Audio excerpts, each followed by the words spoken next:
Mary Adler is a 7-year-old girl who lives with her Uncle Frank. Today's her first day at school and she's not happy about it. Where's the special? She says she would gladly walk the plank if that only meant her own sacrifice. But who's gonna take care of Fred the cat? Obviously not falling for any of that, Frank walks her to the school bus and says she should try to have some fun.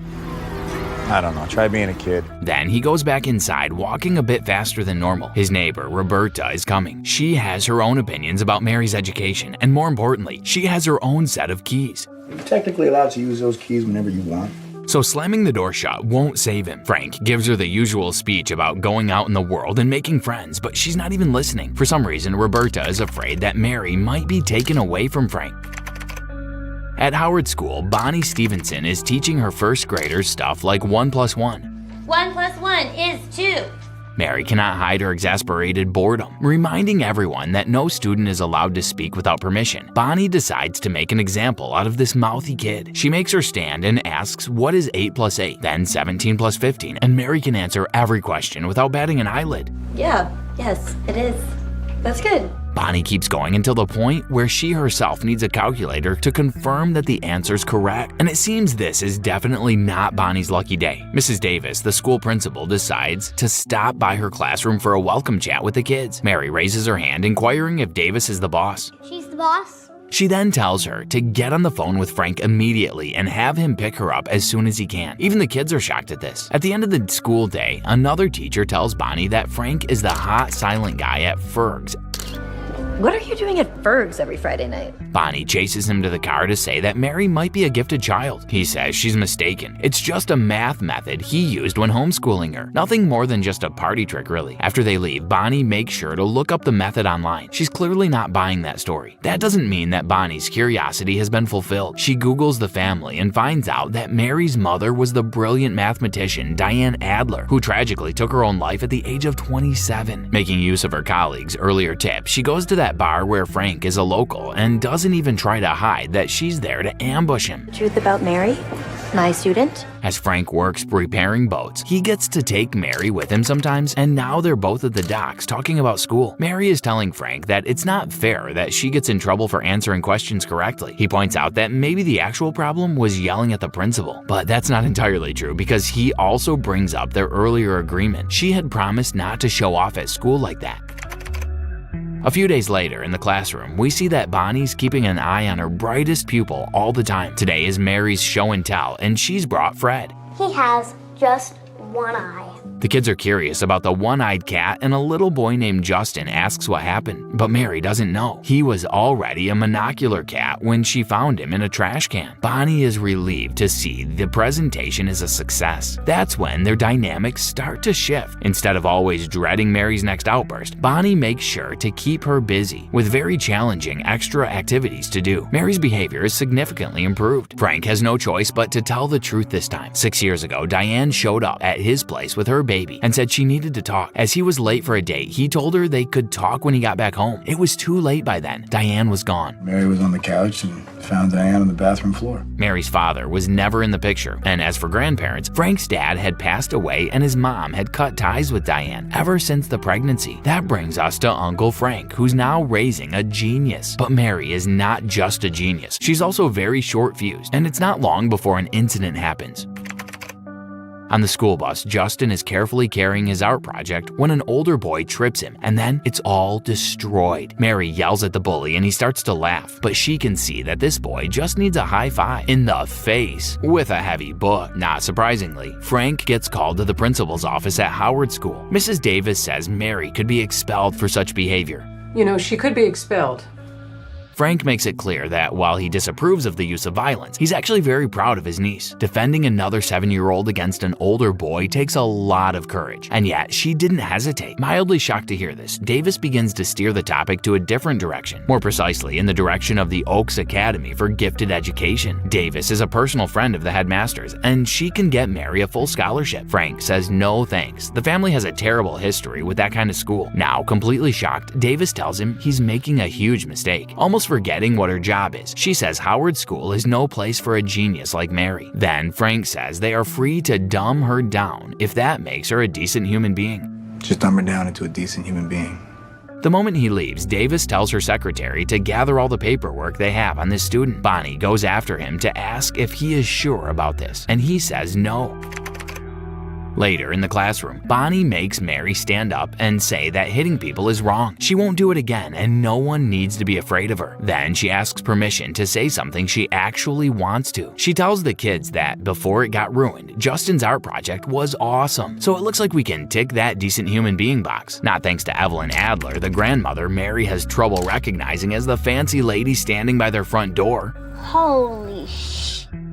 Grandma gives her a brand new MacBook, ignoring Frank's sigh when she mentions that it's full of advanced math books. Frank cuts the visit short using the school night card, and then he walks his mother to the car. Confirming his suspicions, Evelyn admits she's been contacted by Principal Davis about Mary's wasted potential. She wants to talk about it, but she refuses to visit them again because of her allergy to cats. That may be true, but it's also evident that she is horrified at the sight of her own family members living like they're middle class. On the next day, Frank meets his mother for lunch, saying that the child's best interest is what matters. She declares that she's not leaving without her granddaughter, Well, welcome to Florida. as she's in a better position to enrich her life. Frank brings up his sister's wishes. Diane wanted Mary to have a normal life. Evelyn says Mary's not a normal child. Giving her a normal life is negligence. When Frank says she'll bury the girl in tutors and then loan her out to the highest bidding think tank, she's not even offended or trying to deny such intentions. Greatness comes at a high price. The next time they meet, it's in a courtroom. Mr. Cullen is representing Frank, and he says it was Diane's wish that her brother would raise Mary. Evelyn's lawyer says that he didn't have to take her across state lines to do so. He also describes their living conditions as unclean, but Cullen refutes that. Currently lives in unclean and unwholesome conditions. The judge sends someone to check Frank's house and the way he's been raising Mary. In the meantime, he grants Evelyn reasonable access to the child, which means Frank is forced to let her see Mary. After Frank getting an earful from Roberta about letting all of this happen, Frank goes to that same bar, Ferg's. It's no surprise then that Bonnie shows up to have a word. She apologizes to him and says she was devastated to hear Davis bragging about the custody battle she initiated. Frank is not a guy that holds grudges, so they just keep talking and drinking. They get more and more comfortable together, and Bonnie suddenly realizes this might be a bad idea. She says he is the guardian of her student, and hooking up now would be unethical, and that's why it cannot happen. Obviously, that is precisely what happens. She spends the night at Frank's with his guarantee that Mary never comes back from Roberta's before noon. Of course, every rule has its exceptions, and it had to be today that Mary wants to watch a specific DVD. Realizing that she forgot to bring it, she runs home with Roberta's keys and catches her teacher, not in the act, thankfully, but still wrapped in the sheets. For the first time, Mary chants that "Good morning, Miss Stevenson," just like the other kids do. Good morning, Miss Stevenson. Frank walks Bonnie to the car with the most awkward conversation. Then he tries to talk to Mary about what happened, but makes it all worse. Stepping on a Lego block doesn't help his mood. He ends up yelling at her for having used Roberta's key and says he wants his own life back. Mary starts to cry and slams her bedroom door. After she calms down, he tries again. He says nothing that happened in the morning was her fault. He was actually mad at himself and Lego manufacturers maybe. Mary asks if he has no life because of her, and he swears he didn't mean that. To support his claim, he mentions a conversation they had last month where he refused to buy her a piano and she wished death upon him. Mary has to admit she didn't mean that either, but she takes the opportunity to ask again if she could have the piano. No luck there, but she had to try, right? Later on, Frank is getting the mail, and there's the dreaded letter from his mother's lawyer. It looks like Mary's about to go on a 2-day trip to Boston. The night she gets there, Evelyn shows her a photo album with pictures of Diane. And then there's another one with older pictures of young Evelyn back in her Cambridge days. She talks about her study group and all the advanced math research they were doing. Mary is very impressed and asks if she came to the US to teach at some university. Cool. With a sad look, Evelyn says she came here to get married and have kids. No more math since then. While Bonnie's on a boat with Frank, talking about her nightmares of getting fired, Evelyn takes Mary to MIT. Looking at the wall with the 7 millennium problems, they can see only one has been solved. The mathematician who pulled it off has his picture up on the wall. Then Evelyn shows her the Navier-Stokes problem, which Diane spent most of her life trying to solve. There's no photo to go with it, and Mary gets upset to realize that her mother failed. But But then she says maybe one day her own picture will be there. That's all Evelyn wants to hear. She tells Mary her name can live forever if she works hard enough. They go into a lecture hall where Professor Shankland had been waiting for them. Mary looks at a problem on the blackboard for a long time, and Evelyn starts to get upset with Shankland's comments. He's not very impressed with this little girl. Evelyn says she has traveled the day before and slept in a new bed, but he's not having any of these excuses. On their way out, Mary can see her grandmother is upset. She says she's not mad at her, she's mad at the professor. He must have selected a particularly hard problem. Then Mary says the problem on the blackboard was not difficult. She couldn't solve it because it was wrong. You forgot the negative sign on the exponent.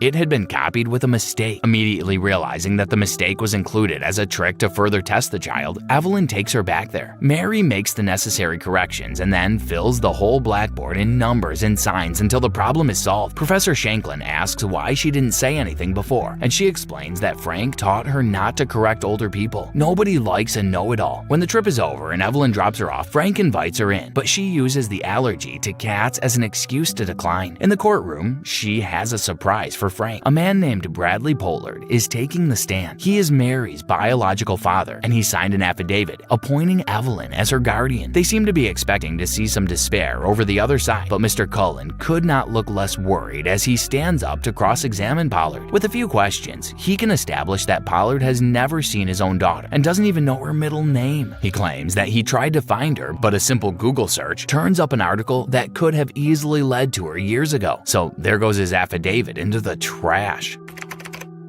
At night, Cullen comes to the docks to tell Frank that they are offering him a deal. They want to put Mary in a mutually approved foster family no more than 30 minutes from him. She would have to attend Oaks Academy, but she would still be able to get back to court in 5 years to decide for herself. You like this deal?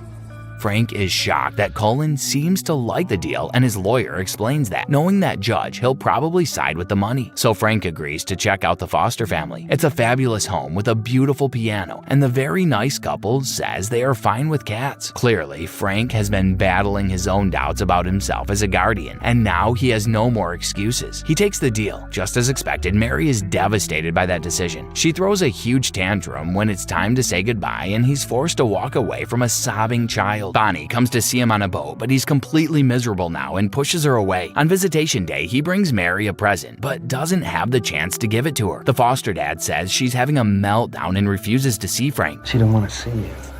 Back at Howard School, Bonnie also has an unpleasant surprise looking at the bulletin board. Fred seems to be up for adoption, and she knows Mary would never be okay with that. As Frank is still not picking up her calls, she takes a picture of the sign and sends it to him. He gets beside himself to see that. He drives to the animal shelter and gets there just in time to save Fred from euthanasia. Interrogating the staff, he finds out that the guy who brought the cat said something about allergies. That's when Frank sees that this whole foster family deal was nothing but a clever trick. He confirms that by barging into their guest house, where he finds his mother and a bunch of tutors around Mary. Thinking that he hadn't even visited her, Mary bursts into tears and runs outside. Before going after her, Frank throws a manuscript at Evelyn. She's about to call the cops when she sees what it is. It's the solution to Navier-Stokes, the Millennium Problem. Catching up with Mary, Frank apologizes for his mistake. He has always wondered if he was giving her enough.